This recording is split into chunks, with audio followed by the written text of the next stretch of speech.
Hey guys, I am so sorry. I am just getting to the episode review right now. I didn't get to cover the sneak peek. I didn't get to make ratings wars. I felt really bad that I wasn't able to make any videos, but a lot of family things came up, and then I knew I was going to New York City this weekend, so I knew the review of the episode itself wouldn't be up until today, but I didn't expect to not get any content out this week, and for that, I apologize. But let's talk about Wake Up Call, which I have to say is probably the best episode of the season so far, which is awesome. I really am loving it.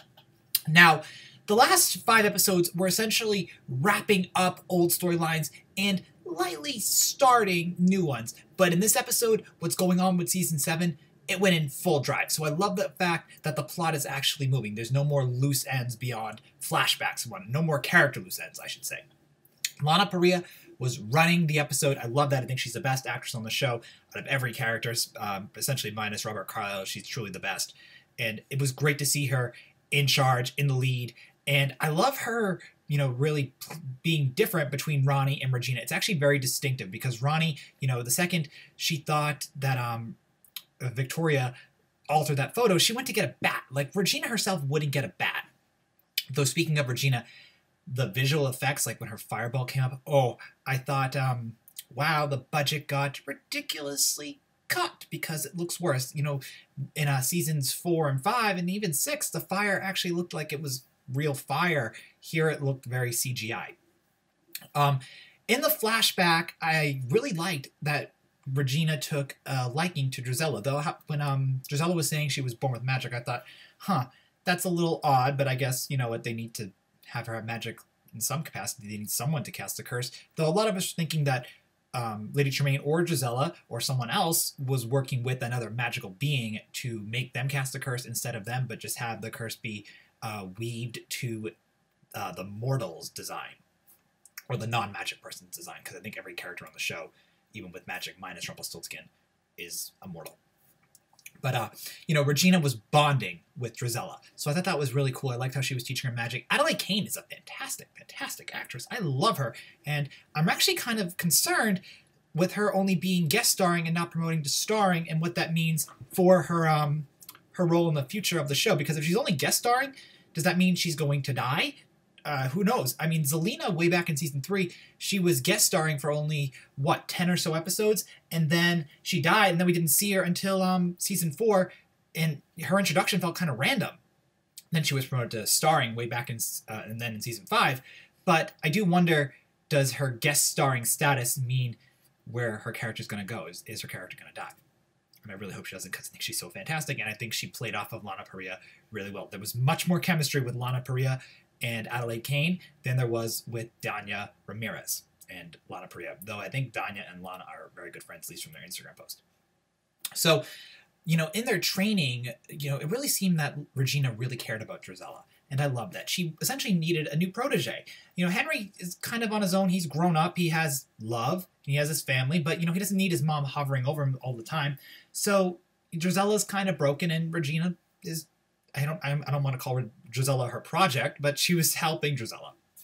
And then she clearly regrets it because Drizella kills a prince, and then I think it was Prince Gregor she kills, a very minor character. I highly doubt he'll have any more screen time on the show. There's probably no reason for him. I'm guessing he was the brother of the other prince that was killed by Lady Tremaine. Princes on this show cannot stay alive, at least in Season 7.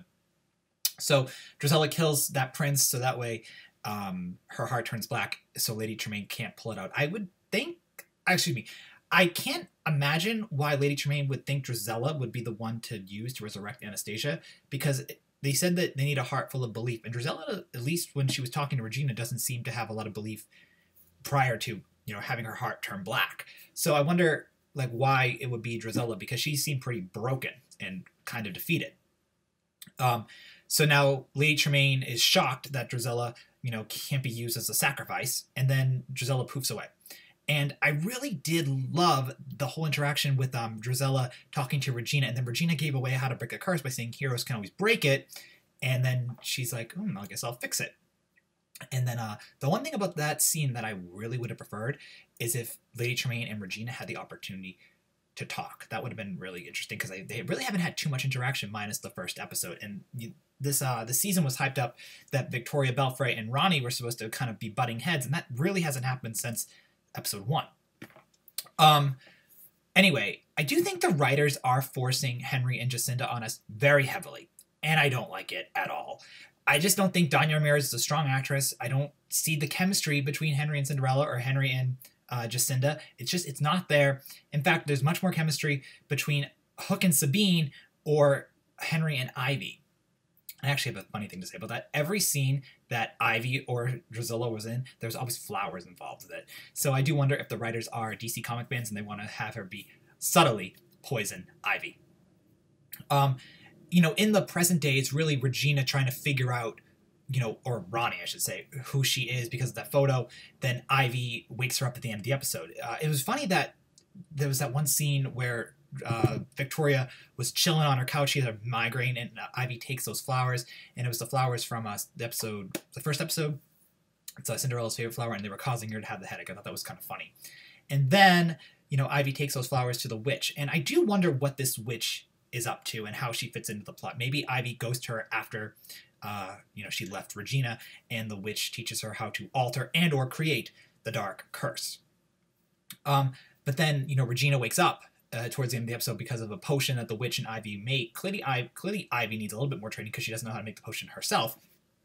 And then she tells Regina, you can't break this curse because if you do, something bad will happen. I'm guessing whoever breaks it will die, or someone will die, or there's clearly a negative consequence to it. Who knows what it will be. I think it's interesting that breaking the curse causes a problem for the breaker or people who are affected. My original thought was maybe those who were affected by the curse once it's broken will die, and I thought that'd be really sad too, because we don't know how many people were actually taken by this curse. But overall, I thought the episode was really fun. I even liked Lucy in this episode, which is interesting. I didn't think I would like Lucy at all. I think Alison Fernandez was playing up the excitedness really well. I thought Regina did a fantastic job as always. Rolana Perea did a fantastic job. Weaver, Hook, and Alice had very, very small roles, though I did like how this episode did include them. But their roles are so small that they kind of seemed a little insignificant. However, Weaver did give Regina, or I keep calling her Regina, but now she, I guess, is Regina because she's awoken. But in the episode, she was Ronnie. He gave Ronnie, that document showing that Regina did adopt a boy named Henry. And I did love how the curse can't alter penmanship. That was fun. And then Hook and Alice are bonding, and Hook is trying to figure out who Eloise Gardner is, which I'm assuming we're going to find out next week, and I'll talk about that in the trailer review. So this episode was fun. I liked it a lot. I think Adelaide Kane is one of the standouts of Season 7 for the new characters they've cast. Sabine was in the episode of all the new characters. She was the only one not in it because, she was running it last week, and there was really no reason to have her. And I would say I would give this episode for a grade, a B+/A-. I'm going to do this from now on. In every episode review, I'm going to give it a grade. I started it last week, and I want to keep the trend going. Now, I didn't get to do ratings wars last week. I'm not going to do the whole thing because that would just make this video way too long. But I wanted to quickly note that 2 weeks ago, Awake, episode 4, that had about 2.4 million views for people that tuned in to watch it. Then episode 5, Greenbacks, had 2.29 million, so it went down. It was getting closer to the ones. This week it went back up to the 2.4s, which is really where I felt the show would stay for the entire season run, or at least for all of 7A. So it went up, which is good, but it's nothing to really write home about because it's not high. It should, you would want it to be higher. Like, if it went from 2.9 to 2.7, that would be amazing, but it went back to where it really should be. It's at the median. Most of the episodes are so far 2.4 or something, 2.4 something, and that's where I expect all the episodes to pretty much lie for the rest of the season. If it goes back to 2.9 or 2.1, I'm maybe a little nervous, but with the whole Disney streaming service, I imagine that once will be canceled, and then somehow Adam and Eddie are going to end up working on another show on that streaming service themselves, or there's going to be another live-action fairy tale show on the streaming service. The only reason why I say that is because so much information about the streaming service came out this week, and I really think that Disney is going to dissolve ABC and then have ABC essentially produce shows and kind of geared away from the network formula, because I've noticed that Once is definitely very network-like. Anyway, share your thoughts about Wake Up Call in the comments below. I'm happy that the ratings went back up, though I wish it was a little higher, but I think it's fine where it is. I really love the acting. I love the plot. I love that it moved I love the season line. The season storyline is actually moving forward. So anyway, thank you for watching my review, and we'll talk real soon. All right, guys.